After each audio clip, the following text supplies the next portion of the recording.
اے میری قوم ایسا نہ ہو کہ جو عذاب نوح علیہ السلام کی قوم پہ آیا جس کا تمہیں پتہ ہے، یا جو عذاب قوم ہود پر آیا، یا جو عذاب قوم صالح پر آیا، ایسا نہ ہو کہ وہی تم پر بھی آ جائے۔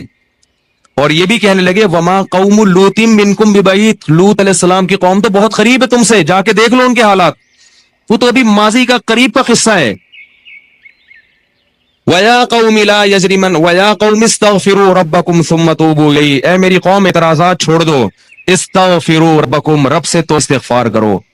دیکھو وہ لوگ استغفار کا مطلب سمجھتے تھے، ہم لوگ استغفار کا مطلب نہیں سمجھتے۔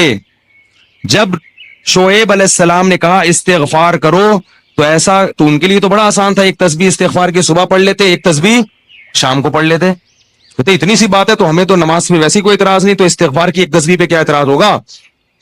وہ سمجھتے تھے کہ استغفار کا مطلب ہے گناہ سے توبہ، جو ڈنڈی مار رہے ہیں یہ چھوڑیں اور پھر اللہ سے توبہ کریں۔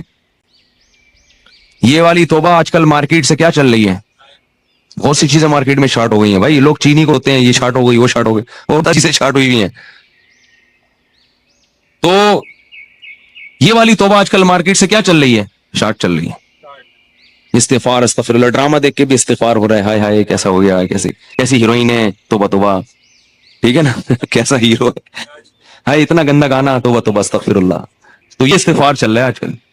تو استغفار کا مطلب وہ لوگ، بولو بھائی سمجھ، وہ کچھ لوگ بیٹھے ہوئے تھے نا، ایک بس میں جا رہے تھے، سب ایک بس میں جا رہے تھے، ذرا دیندار تھے وہ، تو سب نے تہیہ کیا بھائی اگر کوئی لڑکی خاتون واتون نظر آ گئے نا تو استغفار پڑھنا بھائی، ٹھیک ہے نا، کیا کرنا ہے تاکہ نظریں نیچی کر لیں، توبہ استغفار۔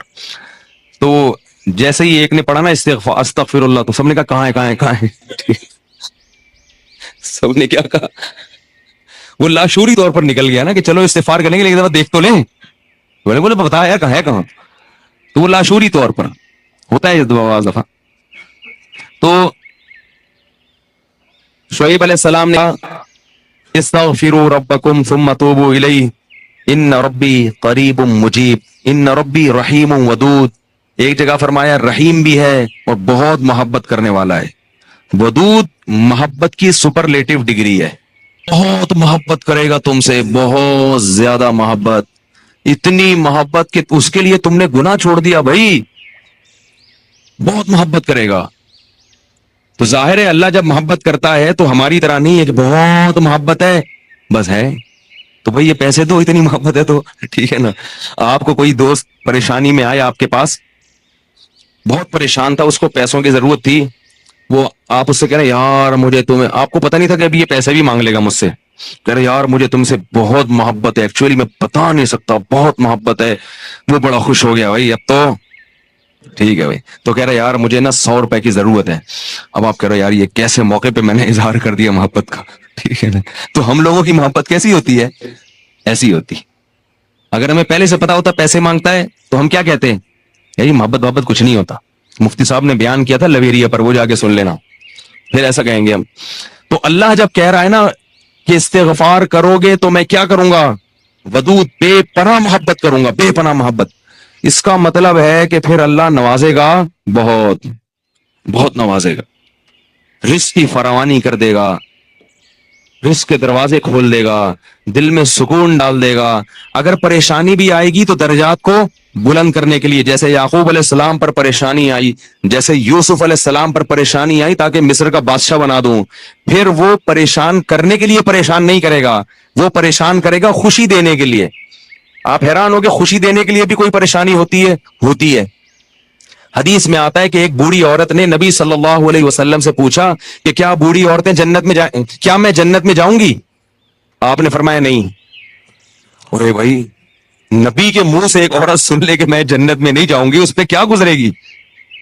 اس کا مطلب جہنم کا ٹھپا لگ گیا، اسٹیمپ لگ گئی، اتنی پریشان۔ خود سوچو کہ جن صحابہ کو جنت پر ایسا یقین تھا جیسے اپنی آنکھوں سے دیکھی ہو۔ حضرت علی کی ایک روایت ہے کہ میں اگر جنت کو اور جہنم کو اپنی آنکھوں سے دیکھ لوں تو میرے ایمان میں اضافہ نہیں ہوگا۔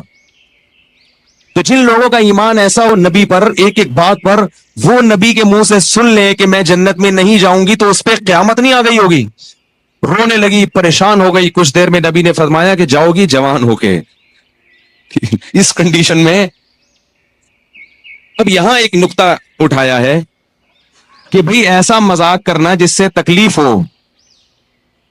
کسی مسلمان کو تکلیف دینا تو جائز نہیں ہے, تو نبی کیسے تکلیف دے سکتے ہیں؟ اتنی تکلیف میں ڈال دیا بیچاری کو. تو اس کا جواب یہی ہے کہ بعض دفعہ تکلیف کسی بہت بڑی خوشی کا پیش خیمہ ہوتی ہے. نہیں آئی بات؟ اگر پہلے تکلیف میں نہ ڈالا جاتا تو بعد میں جو اس کو راحت ہوئی ہے نا, وہ راحت نہ ہوتی, وہ خوشی نہ ہوتی. اس خوشی تک پہنچانے کے لیے پہلے تھوڑا سا تنگ کرنا ضروری ہے, ورنہ وہ خوشی نہ ہوتی.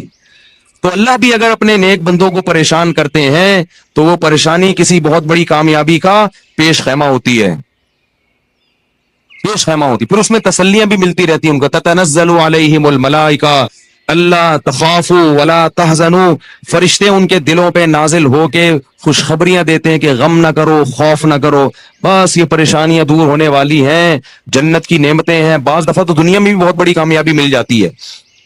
تو اب وہ اچھا یہ بات مسئلہ ذہن میں رکھو کہ اللہ ودود ہے, محبت کرتا ہے اپنے بندوں سے بے پناہ, رحیم ہے, غفور ہے.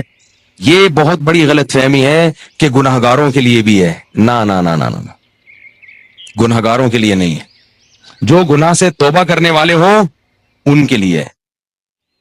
ہمارے ہاں بعض خطیب اللہ کی رحمت کو ایسے بیان کرتے ہیں کہ گناہگار سمجھتا ہے کہ اللہ مجھ سے بھی بہت زیادہ محبت کرتے ہیں, حالانکہ وہ کبیرہ علانیہ گناہوں کا مجموعہ ہوتا ہے. وہ آدمی گناہوں سے اللہ کبھی بھی محبت نہیں کرتے, تو گناہگار سے کیسے محبت کریں گے؟ جو گناہ سے بچنے کی کوشش میں لگ جائے, بے شک نہ چھوٹے ہوں لیکن بچنا چاہتا ہے, اس سے بھی اللہ محبت کرتے ہیں. علماء لکھتے ہیں گناہ نہ بھی چھوٹے ہوں لیکن چھوڑنا چاہ رہا ہے, لائن پہ آنا چاہ رہا ہے, تو اللہ اس سے بھی محبت کرتے ہیں. اس کے لیے وسائل پیدا کرتے ہیں, اسباب کیا آ جائے. جو نہیں چاہتا اس سے اللہ محبت نہیں کرتے. اللہ اس کے لیے غفور اور رحیم نہیں ہے. اللہ یہ کہ قانون یہ ہے, اللہ اپنی رحمت سے کسی کو بخش دے تو ایک الگ بات ہے, قانون یہ نہیں ہے. قانون یہ ہے کہ وہ کیا ہے, عزیز ذو انتقام, غالب ہے اور انتقام لینے والا ہے. ان الذین یکسبون الاثم سیجزون بما كانوا یقترفون, جو گناہ کر رہے ہیں عنقریب پتہ چلے گا, عنقریب پکڑے جاؤ گے, عنقریب ٹھکائی لگے گی. تو جس سے محبت ہوتی ہے اس سے ایسے باتیں کی جاتی ہیں. آپ کو جس سے محبت ہے آپ اس کو دھمکیاں دیتے ہیں اس طریقے سے. اللہ فرماتے ہیں کہ تمتعوا, مزے اڑاؤ مزے, ان مصیرکم الی النار, آنا جہنم کی آگ کی طرف ہے. حدیث میں آتا ہے کہ میں سب سے زیادہ غیرت مند اور اللہ مجھ سے بھی زیادہ غیرت مند ہے. اور اللہ کی غیرت کو اس وقت جوش آتا ہے جب کوئی اللہ کے حرام کردہ کاموں میں سے کوئی کام کرتا ہے. یہ کون چیخ رہا ہے بھائی؟ ان کو سنبھالیں بچوں کو باہر, کیا ہو رہا ہے؟ پیچھے لوگ بیٹھے ہوئے ہیں, دیکھ نہیں رہے ان کو. تو اللہ کو غیرت کس وقت آتی ہے؟ حدیث کے الفاظ ہیں کہ جب کوئی بندہ اللہ کے حرام کاموں میں سے کسی کام کا ارتکاب کرتا ہے. اللہ کھلا رہا ہے, اللہ پلا رہا ہے, پھر آپ ناجائز کی طرف جا رہے ہو. تو حدیث میں یہ نہیں آتا کہ جب کوئی بندہ گناہ کرتا ہے تو اللہ کو اس میں بھی محبت کا بڑا جوش آتا ہے. نہ نہ, پھر اللہ کو غیرت آتی ہے اور اللہ کی صفت انتقام جوش میں آتی ہے. اس لیے بھائی گناہ کرتے ہوئے اللہ سے ڈرا کرو, اللہ کی رحمت کی امیدیں گناہ کرتے ہوئے نہ لگایا کرو. ایسا نہ ہو کرنے کے دوران کوئی چھت گر جائے, زمین پھٹ جائے. بنی اسرائیل نے گناہ کیا تھا نا, ہفتے کے دن اللہ نے منع کیا شکار مت کرو, انہوں نے کر لیا, تو کیا اللہ بڑا غفور رحیم, اللہ نے معاف کر دیا فوراً.